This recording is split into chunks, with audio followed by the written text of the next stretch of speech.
All right, so I want to show you how we can really do some interesting things with P5 here. And we can actually take the value of one HTML element and actually apply it to another. So I just kind of wanted to show you here. Here I have, so before we do anything, let me just show you the HTML and then we'll get into the JavaScript or the P5 part of it. So I have a paragraph here, right? A P tag, and it has an ID of paragraph. Okay. And then I have an H1, which currently is empty. Notice how there's nothing inside of it. And it's set to an ID of heading. Okay. So I have I'm making I'm making a variable called my paragraph, and I have a variable called my heading. Okay. Once again, you can just imagine each one of these has the little my paragraph, my heading on it, right? So what I'm doing is I'm selecting, I'm setting my paragraph variable equal to this, and I'm setting the my heading equal to this. Okay.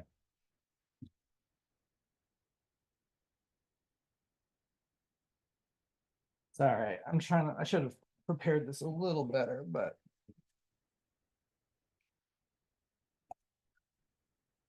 let's do out the math here. So I have my paragraph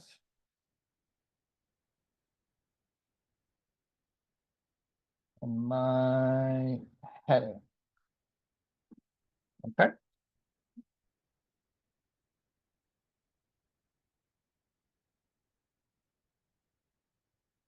All right. And then at the moment, each of them have an object inside of it, a P5 element object. I'm not going to do like everything here, but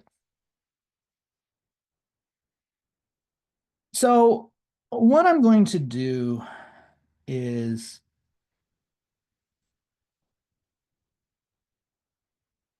I'm going to take, since, this has information in it. So like, here's my paragraph, right? It's set to the paragraph, and the paragraph has a height and a width. It also has like the literal content,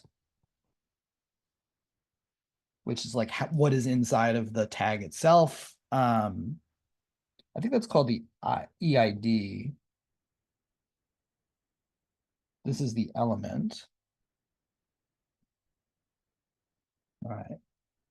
So this is like the object data, and it goes inside my paragraph. Okay. Then we're making a third variable called x. All right. And what I'm saying here is, okay,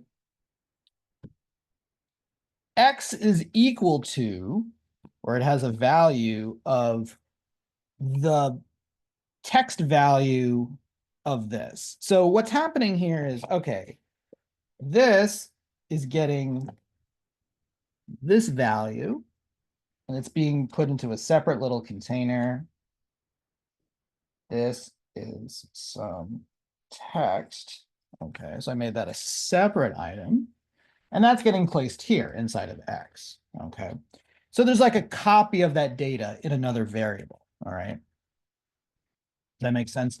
Then what I'm going to do is say, okay, since this is currently empty, I'm going to say, well, why don't we take my heading, and I'm going to use the HTML method, and let's set it to whatever X is. Since X is this, it's going to copy that and then put that new value. Sorry, I'm getting all confused. I have so many variables going on. And it's going to put it into here. All right. So what that's going to do is basically copy this content here and then place that into there. All right. Does that kind of make sense? And you can see that this works. So it took the text of the paragraph and it copied it into the H1. Now I can tell that this is going to, we can test this out to show that this works by basically changing this.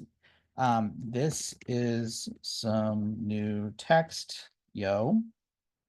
If I save and I go back to here,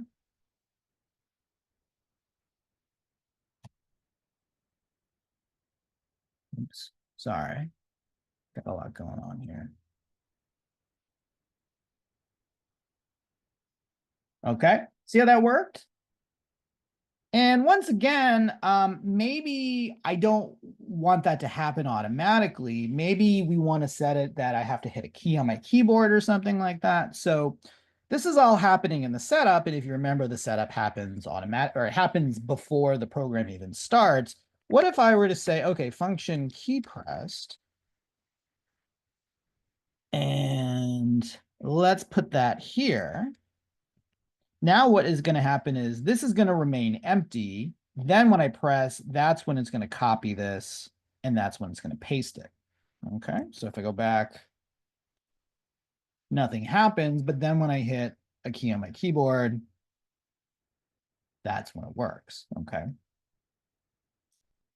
The point I'm trying to show here is not, we are transferring a value from one element to another. Okay. Now, in this case, it was already in the HTML. I took the value of here and we basically copied and pasted into there. But in the next one, what's really powerful about this is what if I wanted to take a value that I didn't, I as the developer didn't create, but the user puts in. Okay, so how would that work exactly? Well, if you guys remember back when we were doing forms, we would have input tags, right? And an input tag looks like this. And what does it allow? Well, it allows users to type something in. Something like that, right? So what we can actually do is we could take the value of what someone types into an input field and use that for some other part of our program. So let's just do a couple things first. Okay, step one, or first element. I have an input element here, lets me type out text. I also put a little ID on it so that we can call it in our code.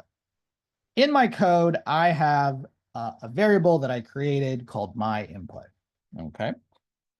It then is taking in everything from here. That is what the select is doing. Okay.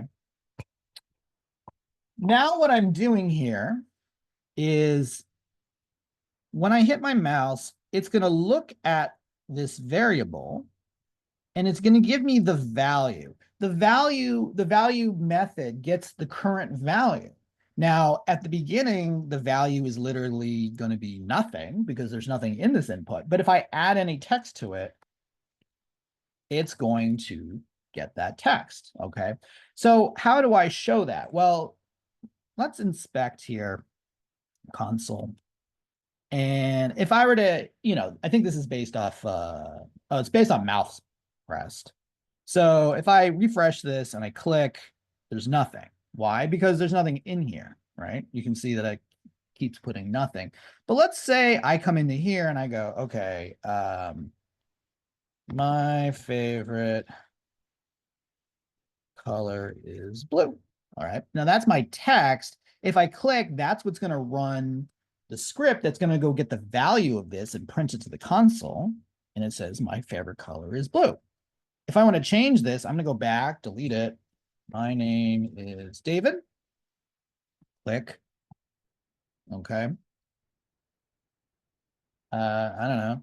This school is San Francisco State University. Click my mouse. Okay. So that's kind of interesting, right? We can use values that the users give to change things, right? So now here's another, basically I'm doing the same thing again. I have an input. I have a variable that's going to hold this input called my input. And I'm basically taking all of the elements of that P5 input element and I'm putting it in here. Okay, that's what this part is doing. Then what I'm doing is saying, okay, when someone presses their mouse, why don't we make a new paragraph? And we're going to, so, when we use the create P tag, we know that create P, and then you put in whatever, whatever text you want, right? hello world, and that would make a new p tag with hello world in it. Well, what's going to happen here is it's going to take the value of whatever's currently here and put that into the create new paragraph. So whatever we type, it's going to make a new paragraph tag with that value. Okay, so let's try this out. So I'm going to refresh. Oops, I think I'm using the old page. Let's try this again. All right. And I'm going to type something in here. I think I did key press, right? Or no, I guess it is mouse press. Um, hello world. There you go. You can see, my name is David. I probably wouldn't use mouse click because mouse click is very common, but you can maybe like key press would be better. Or to be honest, it'd be better if I used a very specific key to do this. Like, I have to specifically hit the space bar key or something like that.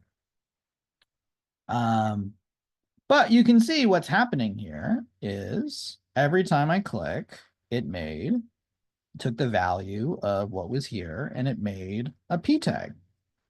So you can see how this could be really kind of interesting. I could like make, I could have an input here and I could like write poetry and post it. This is essentially what, when you guys use, X or Twitter, this is, I mean, not exactly like this, but this is essentially what it's doing. It's taking your input and then making it into HTML that it can post to a page and then it stylizes it with a bunch of CSS. You know what I mean? That's what this is. So like here, what if it wasn't, instead of create p, let's do create div. That's going to make a little div tag it's like a section tag. And I'm going to stylize this. So let's pretend this is like a Twitter style thing. And I'm actually going to make the input a little bigger, like in terms of the width. I can do that with CSS. So let's do 500 pixels, height, 300 pixels. And every time it makes a div, let's stylize that. So I don't know, background color, light blue. Color, dark blue. So I'm just, setting up the style of the text. I don't know, font family, Helvetica or Courier.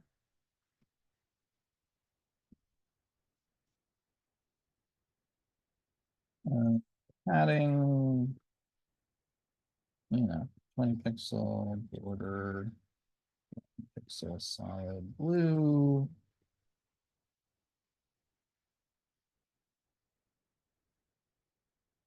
And let's put a margin because I'm probably going to make multiple margin bottom.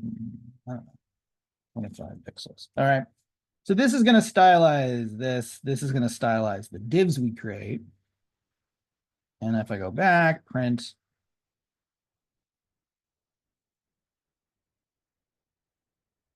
There's my first box. Once again, I should have done it like, I'll show you how we can be more specific about this. But anyway, hi,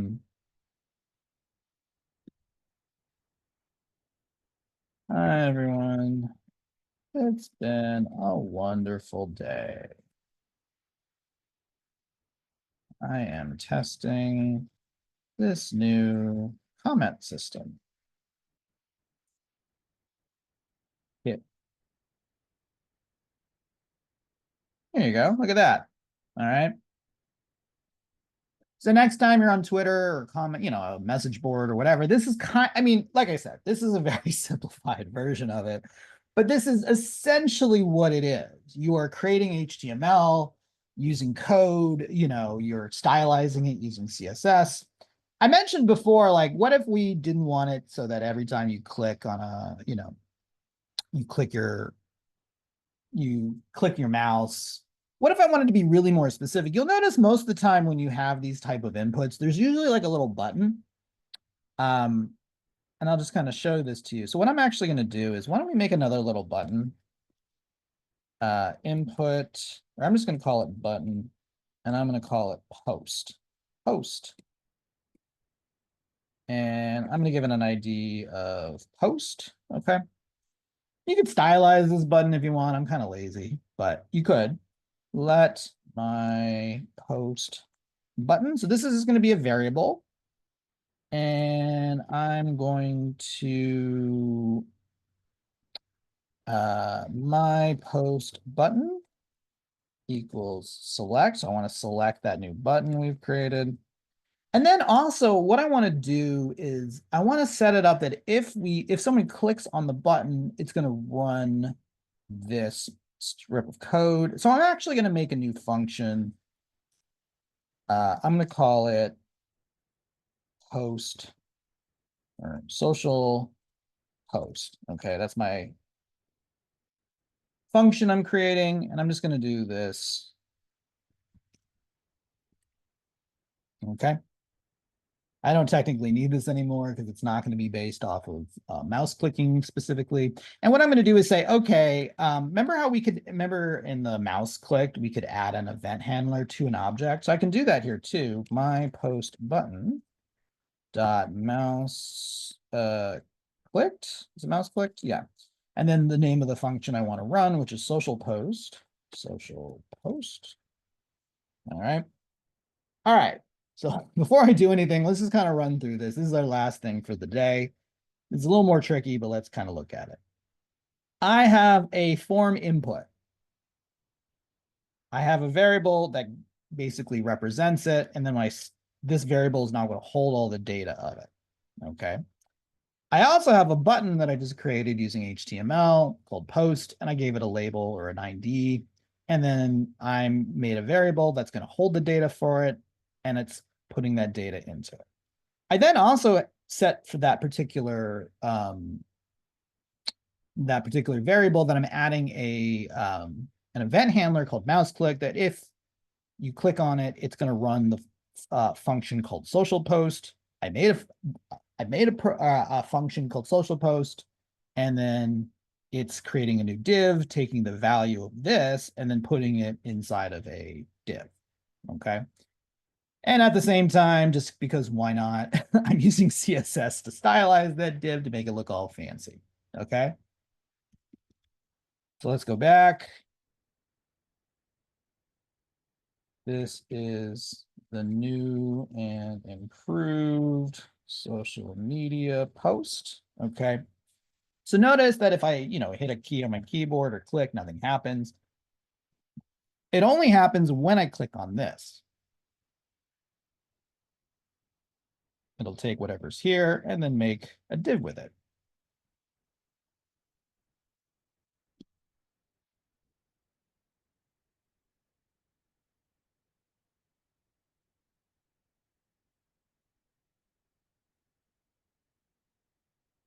Here's my media post.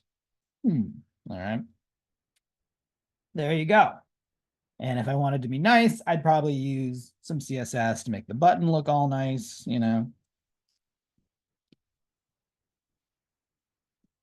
because that's what we do.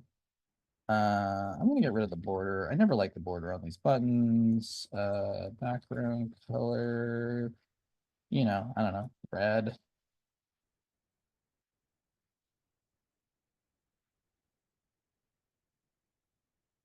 I want a little space. I thought there was a margin. Why is the margin not working here?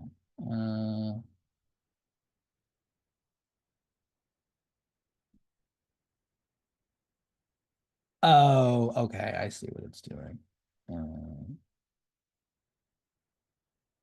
Oh, that's for the div. Sorry, not for the input. I forgot that this technically counts as an input, not div. Let's do, I don't know, 15 pixels. There we go. All right, and I stylized it. Here's a photo of my breakfast. Boom. All right. Look at my cute dog. Everyone loves dog posts. Boom. All right. So you can really hopefully see how powerful this really is. We could do some very interesting things. And I want you guys to really think about this, how it relates to your project. How are you going to use JavaScript to manipulate an HTML page? Maybe you might use it to change a photo or add a class to something, or, you know, whatever. You know, all these various things you can do. Okay.